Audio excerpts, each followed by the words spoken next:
नमस्कार। साधना न्यूज में आपका स्वागत है। मैं हूं अनूप सक्सेना। आज पंचायत चुनाव के लिए मतदान हो रहा है और उसी पर आज हम चर्चा करने वाले हैं कि उत्तर प्रदेश में विधानसभा चुनाव से पहले पंचायत चुनाव सेमीफाइनल के तौर पर देखे जा रहे हैं। सूबे की 75 जिला पंचायतों में से 21 पर पहले ही निर्विरोध अध्यक्ष चुन लिए गए हैं। ऐसे में आज 53 जिला पंचायत अध्यक्षों के लिए अब से कुछ देर पहले मतदान खत्म हुआ है। कुछ घंटे बाद परिणाम भी सामने आ जाएंगे, जिसमें ये पता चल जाएगा कि गांव के विकास की जिम्मेदारी उठाने वाली जिला पंचायतों में सत्ताधारी भाजपा का वर्चस्व रहेगा या फिर समाजवादी पार्टी या अन्य दल अपने अध्यक्ष निर्वाचित कर भाजपा को मनोवैज्ञानिक पटकनी दे पाएंगे। जिस तरह से पंचायत वार्डों के चुनाव परिणामों के बाद सपा ड्राइविंग सीट पर होने का दावा करती आ रही थी, उसने लखनऊ से लेकर दिल्ली तक भाजपा के खेमे में खलबली मचा दी थी, जिससे भाजपा के शीर्ष नेतृत्व को मोर्चा संभालना पड़ा था। ऐसे में मिशन 2022 से पहले हर तरह की डैमेज कंट्रोल करने के प्रयास किए गए। परिणाम आते ही वहीं राजनीतिक दलों की प्रतिक्रिया आनी भी शुरू हो जाएंगी। सवाल यह है कि जिला पंचायतों के चुनाव परिणाम जनता का क्या भला कर पाएंगे। क्या इन नतीजों से विधानसभा चुनाव में राजनीतिक दलों को, विशेषकर सत्ताधारी भारतीय जनता पार्टी को ऑक्सीजन देने का काम हो पाएगा? आज इसी पर चर्चा करने वाले हम तीन विशेष मेहमान हमारे साथ जुड़े हुए हैं। हमारे साथ लखनऊ से वरिष्ठ पत्रकार सुशील दुबे साहब जुड़े हुए हैं। भारतीय जनता पार्टी की वरिष्ठ नेत्री डॉक्टर ज्योति वर्मा इटावा से जुड़े हुए हैं और कन्नौज से समाजवादी पार्टी के नवाब सिंह जी जुड़े हुए हैं। तीनों मेहमानों का स्वागत है। सबसे पहले मैं वरिष्ठ पत्रकार सुशील दुबे साहब के पास जाऊंगा। सर नमस्कार। सर, आज जो मतदान हुआ है उस पर आपकी नजर रही होगी। मैं टिप्पणी चाहूंगा सर, आज जो मतदान हुआ है उस पर आपकी टिप्पणी चाहूंगा सर। अनूप जी, आपका साधना न्यूज का स्वागत है। हमारे दोनों साथियों का स्वागत है कन्नौज और इटावा से। स्वर्गीय राजीव गांधी जी की पंचायती राज योजना का ये हश्र होगा इसके समय बाद, ये उम्मीद उस समय किसी ने नहीं की होगी जिस समय इसका निर्माण हुआ था, इसकी संरचना की गई थी। लेकिन खैर जो है वो वक्त के हिसाब से है। अभी 23 चुनाव निर्विरोध हुए, जिसमें एक इटावा सपा जीती और 22 बीजेपी जीती। ठीक, और बीजेपी वहां जीती निर्विरोध जहां जहां पर भाजपा और सपा का और निर्दलीय लोगों का बहुमत था। बीडीसी मेंबरों का, जिला पंचायत मेंबरों का बहुमत था। क्यों भाजपा ने अभी चुनाव से कुछ समय पहले कहा कि हम भाजपा की, हम मायावती जी ने कहा कि हम चुनाव को बाइकाट करते हैं, हम नहीं लड़ेंगे, तो फिर उस समय पंचायत चुनाव को लड़वाए थे। दूसरा, आज चुनाव अभी 2 घंटे बाद समाप्त हो जाएंगे, 5 बजे के बाद। अभी से बलिया में, प्रतापगढ़ में, लखनऊ में जिंदाबाद मुर्दाबाद चल रहा है। सपा वाले हाय हाय मचाए हुए हैं। कहीं ना कहीं गड़बड़ तो हो ही रहा है। एक बलियागंज के सांसद जी ने अभी कहा है कि 40 सीट से चुनाव बिल्कुल जीत ही गई होगी, जिनको बधाई है सिद्धार्थनगर वाले। तो ये 40 वोट उन्होंने बता दिए। तो कहीं ना कहीं सत्ता का प्रभाव इन चुनाव पर स्पष्ट दिखता। मैंने उस दिन भी आपसे कहा था कि जब चाहे भाजपा रही हो तब दिखता है और चाहे सपा रही हो तब दिखता है। और अभी इस समय यूपी में योगी जी के समय पर तो ठीक ठाक दिख रहा है। और ये रिजल्ट अभी 5 बजे दिख भी जाएगा। जी बिल्कुल। रिजल्ट के बाद ये तय होगा। देखिए, ये तय होगा रिजल्ट के बाद अनूप जी कि जीते थे किस पार्टी से और जिता रहे किस पार्टी को। उसके बाद ये नई पौध खड़ी होगी कि नए नेता बनेंगे, तभी नेताओं के अहम में टकराव होगा। वो कहेंगे हमको विधायक चाहिए, वो कहेंगे हमको सांसद चाहिए, वो कहेंगे हमको सत्ता की भागीदारी चाहिए। तो कुछ तय नहीं हो पाएगा इस समय। सब वो लोग स्वार्थ में है, सेवा के भाव से कोई नहीं लड़ रहा है। 25 लाख से 50 लाख तक के रेट बोल रहे हैं। तो कहाँ कौन सी अब बाकी जब चुनाव का रिजल्ट आएगा उसके बाद पता चलेगा क्या स्थितियां बनती है, क्या सेवा भाव आता है। और हाँ, राजनीतिक उठापटक, राजनीतिक विवेचना, राजनीतिक बदलाव जरूर होगा। इस तय मान लीजिए आप 5 बजे के बाद। बिल्कुल। डॉक्टर ज्योति वर्मा जी, आपने वरिष्ठ पत्रकार साहब को सुना होगा, उनकी बातें सुनी हैं कि कल तक वो किसी दूसरे दल में समर्थन दे रहे थे, आज फिर दूसरे दल में हैं। तो जो इस तरह से जो खिचड़ी पक रही है उससे उनका भला हो सकता है, लेकिन जिन्होंने उनको वोट दिया है उनका भला नहीं हो पाएगा। मैं एक सवाल आपसे साथ में जोड़ूंगा जवाब से पहले। जिला पंचायत के जो चुनाव हो रहे हैं इसको सेमीफाइनल कहा जा रहा है। आप कितनी उम्मीद रख रही हैं इस चुनाव से? देखिए, ये जो भाजपा सरकार उत्तर प्रदेश में है हमारी, ये निष्पक्षता के साथ चुनाव कर रही है। माननीय योगी जी का जो मॉडल है, जो उनकी कार्यशैली है, वो निश्चित रूप से प्रभावी है और जमीनी स्तर पर कार्य भी किया है। ये 21 जिला पंचायत अध्यक्ष जो हमारे निर्विरोध बने हैं, ये इसका प्रमाण है कि हमने जनता के बीच में जाकर काम किया है, तो लोगों ने हमें सराहा है। और बाकी जो हमारे 53 जगह पर चुनाव चल रहा है, हो ही चुका है लगभग। परिणाम आने के बाद यह भी निश्चित हो जाएगा कि काम बोलता है और योगी जी का जो कार्य है वो निश्चित रूप से प्रभावी है, क्योंकि उन्होंने किसी भी क्षेत्र को नहीं छोड़ा है। हर क्षेत्र में योगा कार्य एक नंबर पर, चाहे वो नौकरी हो, चाहे वो लघु मध्यम उद्योग हो, चाहे आवास हो, चाहे स्वच्छ भारत मिशन हो, किसान सम्मान निधि योजना हो, सौभाग्य योजना हो, यहाँ तक कि खाद्यान्न का उत्पादन हो, योगी सरकार एक नंबर पर है। ईज ऑफ डूइंग बिजनेस में रैंकिंग में दूसरा स्थान है। उत्तर प्रदेश में दूसरी बड़ी अर्थव्यवस्था वाला राज्य है उत्तर प्रदेश। ये सारे मुद्दे आप विधानसभा चुनाव के किनारे हैं मैडम। मैंने कहा, सुशील दुबे सर ने कहा कि जो अभी चुनाव परिणाम जो बात हो रही है, उनका ये कहना है कि पहले जिस किसी दल के साथ वो उन्होंने समर्थन के साथ अपने चुनाव लड़ा बाद मेमोरी का, आज वो दूसरे दल में चले गए हैं, तो इससे क्या जनता का भला हो पाएगा क्या सर? मैम देखिए, जो लोग हमारे साथ आए हैं जी, हमसे जुड़े हैं, वो निश्चित रूप से भारतीय जनता पार्टी की नीतियों से प्रभावित होकर कार्य करेंगे, उसके नियमों पर चलेंगे और उसी के अनुसार जनता के विकास आपने सुना नहीं है पूरी तरह से सुशील दुबे साहब को। उन्होंने कहा कि जो आएंगे, मुझ तक आवाज नहीं आई। इनकी अपेक्षाएं बढ़ेंगी। जिनको आपने ले लिया है, ये आपके दल में अगर आ जाएंगे तो इनकी अपेक्षाएं बढ़ेंगी, सत्ता में भागीदारी चाहेंगे, और फिर आपके लोग, जो आप जैसे लोग जो काम कर रहे हैं, दरियों बिछाने उठाने का और कार्यकर्ताओं जोड़ने काम कर रहे हैं, आप लोगों का क्या होगा? खैर, नवाब जी नमस्कार, आपका स्वागत है साधना न्यूज पे। सर, मेरा सवाल ये है, आपने थोड़ा विलंब से आए हैं, कुछ देर बाद सर परिणाम आने वाले हैं, और इसमें कितनी जिला पंचायतों में साइकिल पहुंच रही है सर? भारतीय जनता पार्टी ने लोकतंत्र की हत्या की जी। जब आपको पता है कि समाजवादी पार्टी के संवैधानिक तरीके से सदस्य चुन के आए थे, एक प्रक्रिया के तहत वो चुन के आए थे, उसके बाद नेता इनके ये दावा कर दे कि 80% हम जीतेंगे। कहाँ से जीतेंगे? लोकतंत्र की हत्या करके जीतेंगे। जनता ने तो आपको नकार दिया था, क्योंकि ये चुनाव भारतीय जनता पार्टी नहीं लड़ रही है, ये चुनाव जिला के डीएम और एसपी लड़ रहे हैं। जी नवाब जी, लेकिन कल तक जो आपके साथ थे, जिनको आपने समर्थन दिया, बाद मेमोरी का चुनाव लड़ाया, वो अचानक कैसे चले गए दूसरी तरफ? आप किसी का मकान गिरा दोगे, किसी पे बलात्कार का केस लगवा दोगे, तो मुझे भी तो डर लगने लगा है। पता नहीं नवाब सिंह किस दिन बलात्कारी घोषित हो जाए। चलिए, जिसके दरवाजे पे बुलडोजर लगा दोगे जाके। यानी आपने अभी नवाब जी, यानी अभी परिणाम आए नहीं, मतगणना शुरू हुई है, आपने अभी से हाथ उठा दिए, मतलब कुछ तो बताइए, तो बताइए ना, कितने जिला पंचायत में साइकिल पहुंचेगी? 21 जगह इन्होंने निर्विरोध करा लिए, उनका बता रहा हूँ। अच्छा जी। जिस तरीके से अपहरण किए गए, जिस तरीके से मुकदमे लगाए गए, उनका ये बता रहा हूँ। हर तानाशाह लोकतंत्र में अपनी कब्र का इंतजाम स्वयं कर जाता है। जी जी जी, ये मालूम होना चाहिए। ये लोकतंत्र है।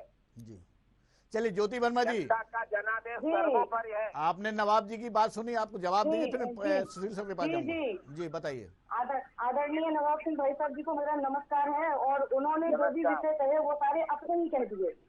अपहरण, मुकदमा, ये सब समाजवादी पार्टी की कार्यशैली है, ये भारतीय जनता पार्टी की कार्यशैली नहीं है। ये कार्य भारतीय नवाब जी पहले सुन लीजिए। नवाब जी, मुझे पहले मैं बोली नहीं थी, मैंने शांति से सुन लीजिए, आप पहले बाद में जवाब दीजिएगा। आपने हमने जो अपराध नहीं किए आपने वो गिनाए हैं, और हम तो वो कह रहे हैं जो आपने किए हैं, आपकी सरकार ने किए हैं, तो आपको सुनना भी बर्दाश्त नहीं है क्या? जी चलिए आप अपनी बात करिए, आप अपनी बात करिए। समाजवादी पार्टी की कार्यशैली है। सुनाइए, सुनने के लिए तैयार रहिए। आपको तो 2017 में ही जनता ने नकार दिया था, क्या बात करते हैं आप जी। आपको 2017 में जनता ने नकार दिया था जी। आपको जनता ने तब भी पसंद नहीं किया था, आपको जनता आज भी पसंद नहीं कर रही है और आगे 2022 में भी पसंद नहीं करेगी। और भारतीय जनता पार्टी अधिक से अधिक बहुमत लेकर 2022 में भी सरकार बनाएगी। एक मिनट सर, नवाब साहब एक मिनट बात पूरी होने दीजिए। चुनाव बहुत अच्छी तरीके से भारतीय जनता पार्टी जीतेगी। अच्छा चलिए दोनों मेहमानों को रखूंगा। सर सुशील सर, जिस तरह के आपने दोनों मेहमानों की बात सुनी, लोकतंत्र में आरोप प्रत्यारोप या चुनावी समय में आरोप प्रत्यारोप तो लाजिमी हैं, लेकिन सर जिस तरह से ये आरोप प्रत्यारोप लग रहे हैं उससे मतदाताओं का कितना भला हो पाएगा सर? आलोक जी, मैंने दोनों सम्मानित साथियों की बात कहाँ सुनी है, तो आपस में पता नहीं किस तरीके से बात कह क्या रहे थे, हम समझ ही नहीं पाए। दूसरा क्या है कि दोनों पार्टियों के लोग ऐसे दावा करते हैं कि जैसे वो सर पर रामायण लेकर गंगा जल सामने रखकर राजनीति करते हैं। वो कहते हैं उन्होंने अपहरण किया, उन्होंने सब छीन लिया, सब बर्बाद कर दिया और सब गुंडाई कर ली। ये कहते कि तुमने समझी नहीं आते किसने बर्बाद किया और किसने आवाज किया। पहले तो एक दिन डिबेट इस बात पे 2-4 घंटे हो जाए कि सपा ने आवाज किया कि बर्बाद किया, भाजपा ने आवाज किया कि बर्बाद किया, भाजपा ने आवाज किया कि बर्बाद किया। सबसे बड़ी बात है, जब प्रधान का चुनाव, बीडीसी का चुनाव जनता से होता है तो जिला पंचायत अध्यक्ष का चुनाव काहे होता है ये प्रतिनिधियों से। आप जरा जो मोटर की एजेंसियां हैं, जो गाड़ियों की एजेंसियां हैं, अनूप जी जरा की वो निकलवा लीजिए लिस्ट। चुनाव के दूसरे दिन ही, जिस दिन बीडीसी जीते हैं, जिला पंचायत अध्यक्ष जीते हैं, दूसरे दिन ही गाड़ियों की लाइन लग गई थी। गाड़ियों की जो वेटिंग होती है वो इतनी बड़ी वेटिंग हो गई थी कि गाड़ियां मिल ही नहीं रही थी। हमने देखा था चुनाव संक्रमण चल रहा था कोरोना का, गाड़ियों काफिले देखे थे सर। सुनिए हमारे पास तो, अरे हम बता रहे हैं आपको, मैं आपको प्रमाण से बता रहा हूँ, दोनों लोग मेरे साथी सुन लें, मैडम वर्मा जी या नवाब भाई सुन लें कि जैसे ही ये दोनों क्या इस बात का उत्तर दे पाएंगे हमारे साथी कि जैसे ही प्रमाण पत्र मिला शाम को, वैसे ही भाई लोग आ गए, प्रमाण पत्र ले लिया, बयाना दे दिया और एक गाड़ी का ऑफर कर दिया। बहुत खूब। जैसे हाँ ये सत्य है। ये डीएम, एसपी, कमिश्नर, माफिया, बंदूकधारी, असलहाधारी ये तो बाद में सीन में आते हैं। पहले तो जो कैंडिडेट होते हैं, जो मन बनाए होते हैं, वही आ जाते हैं, लेके घर पहुंच गए। सबके सर्टिफिकेट जो बड़े नैतिकता वाले बन रहे हैं सब लोग, ये बताएं कि सर्टिफिकेट बिकता कैसे, कैसे सर्टिफिकेट वो एक कैंडिडेट खरीद के रख लेता है जीतने भर के, क्या रेट लगते हैं। और उसमें फिर चीजें कहाँ रह जाती हैं कि नैतिकता और रामराज और समाज सेवा और वो कौन सी अभी मैडम बता रही थी, ये सब जब चुनाव आएगा तब ठीक है, लेकिन इस चुनाव में राजनीतिक गंदगी जितनी होती है उतनी विधानसभा के आम चुनाव में नहीं होती, और ये बात सब जानते हैं। और अनूप जी ये बात क्लियर कट है कि आंकड़े मायने रखते हैं। निश्चित रूप से योगी जी की बढ़त बहुत तगड़ी है। योगी जी को तब से दिल्ली ने अवैधान दिया है, तब से योगी जी की बैटिंग बहुत तगड़ी, और योगी जी आज शाम को मेरे हिसाब से इतना बम्पर बहुमत लाएंगे कि सबके सब जो है बिल्कुल कुछ दिनों के लिए अज्ञातवास में चले जाएंगे। आप देखिएगा, लोग समझ नहीं पाएंगे हुआ क्या है। अच्छा, फिर दूसरी बात, रिजल्ट क्या है, रिजल्ट में जीता कौन, तो हमारे सुबीर तो जीता वो निर्दलीय भी देखिएगा, सब इन्हीं के पास आ जाएंगे। सत्ता का ऐसा ये तो वादा, ये तो दावा पहले से ही कर रहे हैं वो जी। बीजेपी तो ये दावा बहुत पहले से कर रही है सर। सत्ता का मोह भी होता है और भय भी होता है। इधर हमने देखा सत्ता का भय ज्यादा है, मोह कम है। नहीं, रामराज में भय जो विचार, जो सपा के नवाब जी आप ही पास आना है मुझे जी। जो सपा की विचारधारा के लोग, जो बासपा उन्नाव में कैसे कैंडिडेट, सपा की जिला पंचायत अध्यक्ष कैंडिडेट कैसे रातों रात बदल गया, कैसे अखिलेश यादव को निकालना पड़ा, सब पदों से हटाना पड़ा, क्या सपा के बता पाएंगे? बिल्कुल सर आपने जो सवाल खड़े किए हैं, पहले नवाब सिंह जी से बात कर लेता हूँ, जवाब चाहता हूँ। लेकिन तर्क ये वो ना दे कि हाँ सब बिल्कुल रामराज है और गंगा जल, मुलायम सिंह के वो भाजपा नेत्री के पास, डाटा ज्योति वर्मा के पास भी जाऊंगा। पहले नवाब जी, आपने वरिष्ठ पत्रकार साहब की बात को सुना है, मैं इसमें जवाब चाहता हूं आपसे। हेलो, क्या आप कह रहे हैं? आपने वरिष्ठ पत्रकार को सुना है, आपने सुना होगा उनको। ये किस दल के हैं? राजनीतिक विश्लेषण, हाँ, विशेषज्ञ हैं। जी हाँ, उन्होंने जो सवाल खड़े किए उस पर आपका जवाब चाहता हूँ। हम बता रहे हैं ये क्या है, क्या हम ये पत्रकार, वरिष्ठ पत्रकार हैं सर, वरिष्ठ पत्रकार हैं, लखनऊ के वरिष्ठ पत्रकार हैं। अच्छा जी, अच्छा ठीक है, मैंने स्वीकार मान लिया थोड़ी देर के लिए कि हमने गलती की तो हमें सत्ता से हाथ धोना पड़ा, हमें बाहर कर दिया। क्या ये स्वीकार करेंगे जो ये गलती कर रहे हैं? तो 22 में जनता इन्हें भी हटा देगी। जी जी, मान लीजिए आप जो बता रहे हैं वरिष्ठ पत्रकार जी, तो आप बुद्धिजीवी हैं, आप ही हाई कोर्ट सुप्रीम कोर्ट चले जाइए और बताइए कि ये जो चुनाव होते हैं डेलीगेटेड, इन्हें बंद कर दिया जाए। सर उनका काम नहीं है, तो आपका काम है। सर उन्होंने जनता को अरे कुछ कर कुछ नहीं हो जाता है। सर सुन लीजिए नवाब जी को सुन लीजिए सर। जी नवाब जी, पूरी बात करिए अपनी। मैं उनकी बात से सहमत हूँ, उनका सम्मान करता हूँ जी सर, लेकिन समाज को और देश को दिशा देने वाले, आईना दिखाने वाले कुछ लोग होते हैं। तो हमारा अनुरोध है कि सुप्रीम कोर्ट जाना चाहिए और आम जनता से, चुनाव आयोग से मांग करनी चाहिए कि जिला पंचायत के चुनाव आम जनता से हो, ब्लॉक प्रमुख की खरीद फरोख्त बंद हो जाए।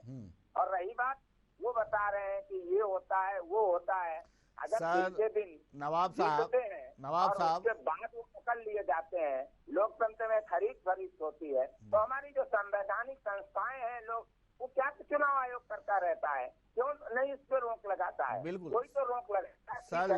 लेकिन आप भी बेईमान, सब भी बेईमान, लेकिन जो हमारी संस्थाएं हैं नवाब जी मेरा ये कहना है, आप जो सलाह दे रहे हैं वो अच्छी बात है, उस पर अमल करना ना करना उनका काम है, लेकिन कम से कम आप भी एक मंशा बना लीजिए कि आपको इस तरह से चुनाव नहीं जीतना है, इस तरह से खरीद पर या इस तरह की जो दल बदलू वाली बात होती है, जो ये प्रतिबद्धता, ये आपको भी तय करना, राजनीतिक दलों को सर ये सोचना पड़ेगा पहले। पिछले चुनाव में आप रिकॉर्ड देख लीजिए, एक भी भारतीय जनता पार्टी और बसपा के जिला पंचायत पे मुकदमा नहीं हुआ है, एक के घर पे पुलिस नहीं गई है, रिकॉर्ड है। लेकिन आज के रिकॉर्ड आप देख लीजिए, जिला पंचायत सदस्यों पे 90% लोगों पे मुकदमा कर दिए गए। क्यों? आज ही कार्रवाई की जाएगी। अगर वो अपराधी है तो पहले नहीं अपराधी थे, जिला पंचायत सदस्य बनने के बाद ही अपराधी हो गए वो लोग।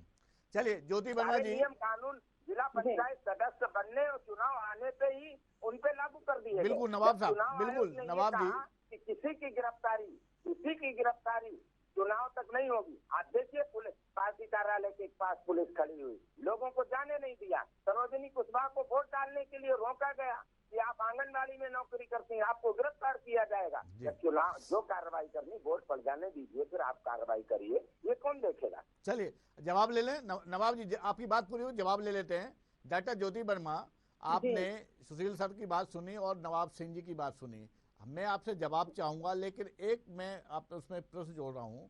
मैडम, जिस तरह से कहा जा रहा है कि किसान नाराज हैं, किसानों ने और दावा किया था, किसान प्रतिनिधियों ने कहा था कि हम इसका सबक इस चुनाव में हमने भारतीय जनता पार्टी को दे दिया है और विधानसभा चुनाव में भी देंगे, तो अगर परिणाम पॉजिटिव आते हैं, वो जहां तक जो लग रहा है, तो ये क्या मानेंगे कि किसानों की जो बातें हैं या किसानों की जो भावनाएं थी उसकी अनदेखी हुई है?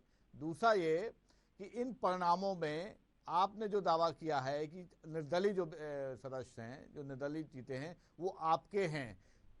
समाजवादी पार्टी अन्य दलों का आरोप यह है कि आपने उनको बलात् अपने साथ किया है, पैसा धन बल का आरोप, मतलब आपने लालच दिया है। इस पर आपका जवाब चाहूंगा। देखिए, मैं आपकी इस बात का भी जवाब दूंगी और हमारे माननीय वरिष्ठ पत्रकार सुशील द्विवेदी की भी बात का मैं जवाब दूंगी। देखिए, बहुत आवाज मेरे तक नहीं पहुंची, लेकिन जितना मैं सुन पाई, देखिए पहली बात तो ये रही बात सत्ता की और शासन। तो पहली बात तो मैं ये स्पष्ट कर दूं कि शासन और सुशासन बड़ा फर्क है। योगी जी की सरकार सुशासन पर विश्वास रखती है, एक अच्छा शासन जिससे हम लोगों को एक बेहतर जीवन दे पाए, उनके आम जन जीवन को सहूलियत से जीने योग्य बना पाए, उनके जीवन में जो भी कठिनाइयां हैं, आम जो रोजमर्रा की दिक्कतें हैं, उन्हें दूर कर पाए। अब बात करते हैं भाई साहब, नवाब सिंह भाई साहब की, जो कह रहे हैं कि हम अपनी गलती मान रहे हैं, ये अपनी गलती नहीं मान रहे हैं। क्या ये मानेंगे? जब हमने कोई गलती की ही नहीं है तो हम क्यों मानेंगे? आप बताइए हमने कौन सी गलती की है, एक गलती बताइए हमारी तो हम मानेंगे, हमने कोई गलती नहीं की। रही बात पुलिस फोर्स की, पुलिस फोर्स अगर सपा के कार्यालय के बाहर बैठी है तो भाजपा के कार्यालय के भी बाहर बैठी है। सर एक मिनट सर, नवाब जी पूरी बात सुन तो लीजिए, आप लोग को तो सुनना भी सुनना। हाँ ज्योति जी बोलिए, ज्योति जी बोलिए, ज्योति जी बोलिए। देखिए रही बात पुलिस फोर्स की, तो आप ये कह रहे हैं कि पुलिस इनकी है, एसएसपी इनके है, ये अनर्गल आरोप न लगाएं आप। इस तरह तो आप पूरी सरकार और शासन सबको ही बदनाम कर रहे हैं, ये गलत बात है। देखिए पुलिस अपनी ड्यूटी कर रही है जो उसकी नैतिक जिम्मेदारी है। सपा के कार्यालय के बाहर पुलिस है तो भाजपा के कार्यालय के बाहर भी पुलिस है। मैनपुरी में आप देख लीजिए जाकर, दोनों कार्यालयों के बाहर पुलिस है। अगर भाजपा के कार्यालय के बाहर पुलिस ना हो, सिर्फ सपा के कार्यालय के बाहर पुलिस हो, तब तो ठीक है, ठीक है। अगर दो पक्ष लड़ाई कर रहे हैं, अगर सपा वाले को पकड़ लिया जाए, भाजपा वाले को छोड़ दिया जाए तो ठीक है। जब इस तरह की बात नहीं, तो आप इस तरह के भेदभाव का आरोप मत लगाएं हम पर, ये गलत आरोप है। रही बात जो अन्य दल हमारे साथ आ गए हैं, खरीद फरोख्त या और भी बहकावा, ये सब करने की आवश्यकता नहीं है। ये लोकतंत्र है, यहाँ हर व्यक्ति के पास दिमाग है। क्या ये कहना चाहते हैं आप लोग कि जो दूसरे लोग हैं उन्हें भी कोई बहका सकता है? उनके पास अपना मस्तिष्क और विवेक नहीं है क्या? सबके पास अपना दिमाग है, हर व्यक्ति अपने विवेक से कार्य करता है और जिसको जो उचित लगता है वो करता है। ये संविधान सबको ये आजादी देता है कि हम अपनी जिंदगी अपने हिसाब से जिए, अपने नियम अपने कानून खुद बनाए, अपने फैसले करें। अगर किसी को लगता है कि हम भारतीय जनता पार्टी के साथ आकर कार्य कर सकते हैं, तो ये आरोप लगाना कहाँ तक सही होगा कि उसे खरीदा गया? क्या उसने कहा आकर कि हमने पैसे दिए और हमें खरीदा गया? एक बात रोकूंगा ज्योति जी, एक मिनट रोकूंगा। नवाब सिंह जी का ये कहना है कि 90% कार्यकर्ताओं, सपा कार्यकर्ताओं या विपक्षी कार्यकर्ताओं पर मामले पंजीबद्ध है। जब अखिलेश सिंह सरकार, यादव सरकार थी, तब ऐसे मामले चुनाव हुए थे, तब नहीं हुए थे? जब अखिलेश यादव की सरकार हुई थी तब इन्होंने 36 जिलों में ऐसे ही निर्विरोध चुन लिए थे, दबंगई के दम पे, भ्रष्टाचार के दम पे, जबरदस्ती के दम पे।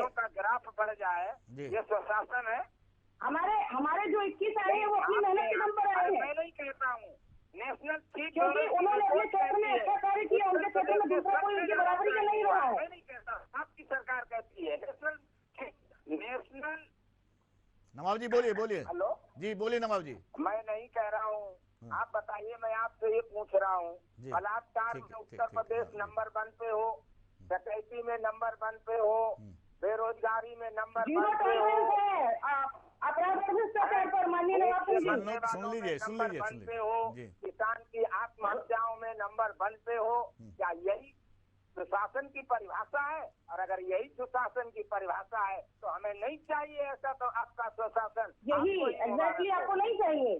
नवाब जी सुशासन नहीं चाहिए। मैं एक हो रहे हो, रोज आत्महत्याएं लोग कर रहे हो, बेरोजगार से भटकते हुए 15 लाख की आस में बैठे हो लोग। महंगाई मार महंगाई, आप इतनी मार दे रहे हैं महंगाई की, डीजल पेट्रोल, आपके शासन, ये शासन आपको मुबारक हो।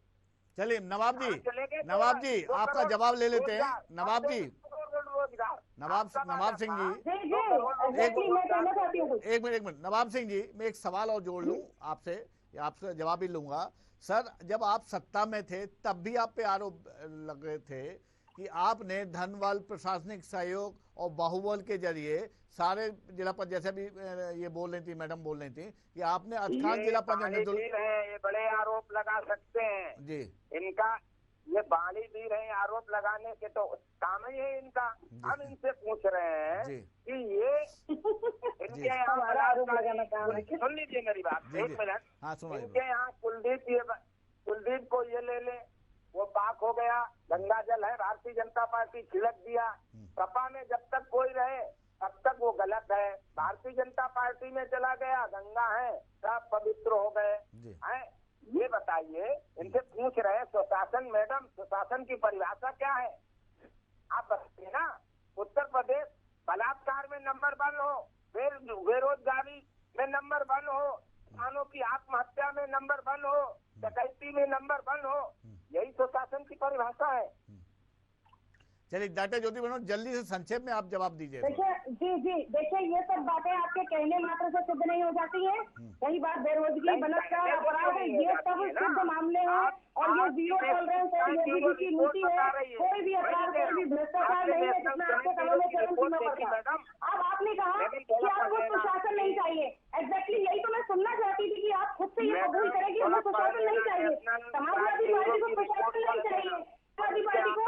चाहिए, लूट चाहिए, जबरदस्ती चाहिए, आतंकवाद चाहिए, भ्रष्टाचार चाहिए और कुछ भी नहीं चाहिए उसे। सुशासन तो उसे पसंद ही नहीं है।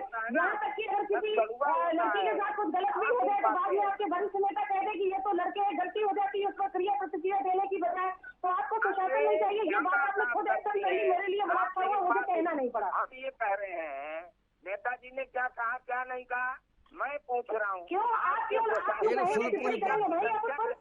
समय की मर्यादा है दोनों मेहमानों से, क्यों नहीं कहेंगे आप? कैसे बढ़ गई आपके प्रशासन में? बेरोजगारों की आत्महत्याएं कैसे होने लगी? चलिए मैं सुशील दुबे साहब के पास जाऊंगा। चलिए दोनों मेहमानों से बोला थोड़ा हत्या क्यों कर ली? बिल्कुल नवाब जी, डॉक्टर ज्योति वर्मा जी, सुशील दुबे साहब के पास जा रहा हूं मैं।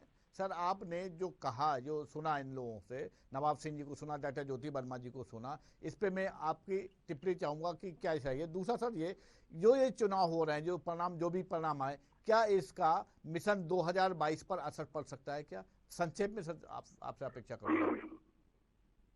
जो हमारे वरिष्ठ लीडर नवाब जी ने बयान दिया जी कि सुप्रीम कोर्ट जाएं और चुनाव आयोग जाएं जी, तो मित्र ये काम आपके प्रदेश अध्यक्ष को और आपके राष्ट्रीय अध्यक्ष को और जो चुनाव लड़ रहे हैं उनको करना चाहिए था जी, बिल्कुल, और कर देना चाहिए था। अभी तक नहीं किया, ये आपके लिए खेद की बात है। जी, आप ज्ञान दे सकते हैं, लेकिन आप ज्ञान को इम्प्रूव भी करना चाहिए था। खैर आगे ध्यान रखिएगा जी।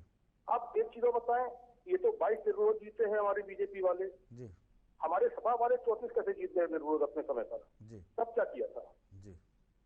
दूसरा, आज जो बता रहे हैं तमाम वही मुद्दे लौट के बता रहे हैं, तमाम वही मुद्दे लौट के बता रहे हैं। जी जी। हमने फिर कहा कि नंबर मायने रखता है। क्या हमारे नवाब जी ये बता सकते कि 4.5 साल में योगी जी ने कुछ अच्छा नहीं किया? जब पिछले 5 साल के कार्यकाल में अखिलेश यादव ने कुछ अच्छा नहीं किया, क्या मैडम बता सकती है? अरे अच्छा किया वो भी बताइए, बुरा किया वो भी बताइए, और केवल विरोध के लिए विरोध न करिए। और सब जानते हैं इस चीज को, कौन नहीं जानता? क्या हमारे नवाब साहब नहीं जानते? क्योंकि ये लोग पिछले चुनाव में इस तरीके से जीत के आए थे। अगर इनको मालूम था कि ये योगी जी की क्या बीजेपी सरकार ऐसे करेगी, ऐसे करेगी, दबाव देगी, तो इनको निर्विरोध दे देना चाहिए 83 सीटें, जैसे मायावती जी ने बायकाट कर दिया, ये भी बायकाट कर देते। क्या जरूरत थी? ये विरोध भी नहीं कर पा रहे हो, चुनाव आयोग भी नहीं जा पा रहे हो, सुप्रीम कोर्ट भी नहीं जा पा रहे हो, जीत भी नहीं पा रहे हो, और बता रहे हो कि ऐसा। अरे आप कहते, अगर आपको मालूम था, क्योंकि आपको चीजें मालूम थी, क्योंकि आपको काम कर चुके हो सब लोग, और यही काम कल जब सत्ता में आएगी सत्ता में तो ये नहीं आएंगे। बिल्कुल, तो यही सर थोड़ा जल्दी से 2022 पे क्या असर पड़ेगा? 22 में अब की के चुनाव में 22 में कितना विरोधाभास होगा, कितना विरोधाभास होगा। लेकिन मुझे लगता है अजय पत्रकार, अजय कलमकार, कि कहीं ना कहीं बीजेपी नहीं, योगी जी, योगी आदित्यनाथ जी कहीं ना कहीं बहुत मजबूती से उभरेंगे इस चुनाव के बाद। आज शाम 5 बजे के बाद ये मैं कह सकता हूँ। चले, और बिल्कुल निश्चित तौर पे ये बात 22 में देखिए, कोरोना लोग भूल जाएंगे कुछ दिनों बाद। जी बिल्कुल। और आज ठीक 5 बजे सुन लीजिए, बड़ी महत्वपूर्ण बात अनूप जी, 5 बजे के बाद जो रिजल्ट आएगा और जब बीजेपी जीतेगी तो ये जस्टिफाई हो जाएगा कि कोरोना में इतना खतरनाक मौतें हुई और गंगा किनारे लाशें दिखी और ये हुआ एम्बुलेंस नहीं मिली और फला नहीं मिला, सब लोग भूल जाएंगे। केवल जय श्री राम करेंगे, जब बीजेपी करेंगे। बिल्कुल सर, निश्चित तौर पर, बिल्कुल निश्चित तौर पर आपसे कुछ देर बाद उत्तर प्रदेश के जिला पंचायतों की तस्वीरें साफ हो जाएंगी और तब ये तय हो जाएगा कि मिशन 2022 में जाने से पहले किस राजनीतिक दल को ऑक्सीजन मिलेगी। लेकिन जिस तरह के आरोप प्रत्यारोप सामने आ रहे हैं, यदि ये सही है तो उससे उस मतदाता के वोट का अनादर हो रहा है, या उस मतदाता का वोट लाचार जरूर नजर आएगा जिसने जनता अपने विकास के हित को लेकर तय हो गया था। जी नवाब जी, ये 2 मई को तय हो गया था सर। आज तो छीना चप्पी वाले वोट होंगे ना जी। चलिए ठीक है, मैं ये कह रहा हूं सर कि अगर जिस तरह से आरोप प्रत्यारोप सही आ रहे हैं, वो अगर वो सही हैं तो उससे मतदाता का वोट लाचार जरूर होगा और तब इस बारे में लोकतंत्र पर विश्वास करने वाले राजनीतिक दलों को सोचना जरूर होगा। फिलहाल आप तीनों मेहमानों का बहुत बहुत धन्यवाद, आपने समय दिया। आज की इस चर्चा पर यहीं तक हम रहेंगे। कल एक नए डिबेट, नए पैनल के साथ आपसे फिर रूबरू होंगे। तब तक के लिए नमस्कार।